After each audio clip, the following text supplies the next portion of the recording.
مجھے بھی یاد رکھنا جب لکھو تاریخ وفا، کہ میں نے بھی لٹایا ہے کسی کی محبت میں سکون اپنا۔ ڈپریشن میں نہ رہیں، آپ کیسے ہیں یہ آپ سے بہتر نہ تو کوئی جانتا ہے نہ کوئی جان سکتا ہے۔ کوئی مسئلہ ہے تو اس کا حل نکالے، فرصت میں بیٹھ کر خود کے ساتھ چائے پی لے، کسی ویران سڑک پر خود کو سیر کرنے کے لیے لے جائیں، نیند پوری کریں۔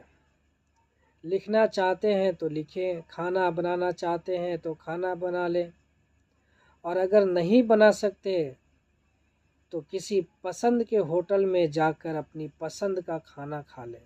کسی سے بات کرنے کو دل ہے تو اس سے بات کر لیں۔ ہر وہ کام کریں جس سے آپ کو سکون ملے۔ ڈپریشن میں نہ رہیں، کوئی مسئلہ ہے تو اس کا حل نکالیں۔ اب عورت یا لڑکیاں یہ نہ کہیں کہ سنو میں عورت ذات ہوں، میں دل دکھنے پر راتوں کا گلیوں میں نہیں پھر سکتی، میں تمہارا درد سگریٹ کے دھوئیں میں نہیں اڑا سکتی، میں تمہارا غصہ گھر والوں پر نہیں اتار سکتی، مجھے تو رونے کے لیے بھی رات کا انتظار کرنا پڑتا ہے تاکہ میرے آنسو تکیے میں سما سکے۔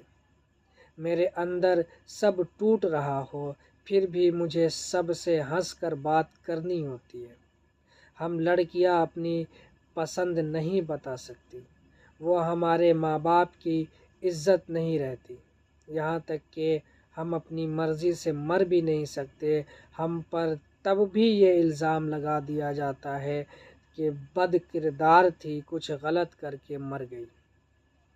سوچ کیسی ہے، ایمان کیسا ہے، لفظ بتا دیتے ہیں انسان کیسا ہے۔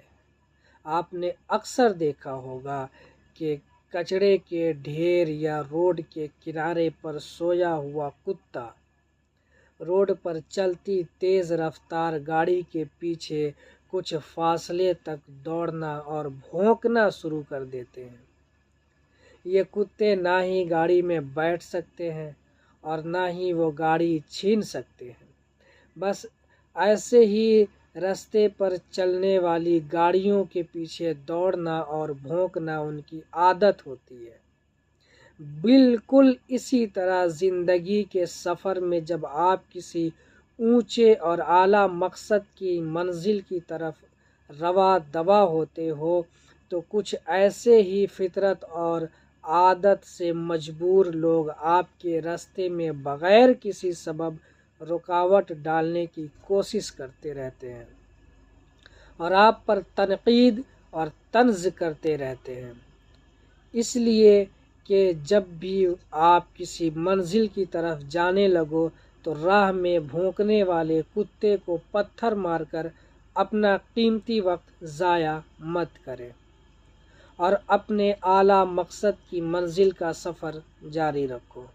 باقی عادت سے مجبور کتے بھونکتے ہی رہیں گے۔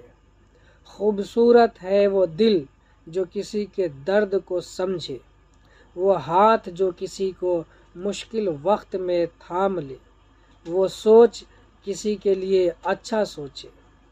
ایک دوسرے سے پیار کرے کیونکہ جدائی کبھی وارننگ نہیں دیتی۔ ایک دوسرے سے اس کا حال دریافت کرتے رہیں کیونکہ کوئی نہیں جانتا کہ آخری کال یا ملاقات کب ہوگی۔ ایک دوسرے کا ساتھ برداشت کریں کیونکہ لفظ کاش جانے والے کو واپس نہیں لا سکتا۔ اور یاد رکھیں کہ زندگی میں ایک مہربانی مردے کے پیشانی پر بوسہ دینے سے کہیں زیادہ بہتر ہے۔ کچھ لوگوں سے کوئی تعلق نہیں ہوتا مگر پھر بھی وہ اچھے لگتے ہیں، اور یہ اچھا لگنا عشق و محبت والا نہیں بلکہ عزت و احترام والا ہوتا ہے۔ تمہیں بہت ملیں گے ادب و آداب والے، سنو جانا تمہیں یاد آئے گا تلخ مزاج میرا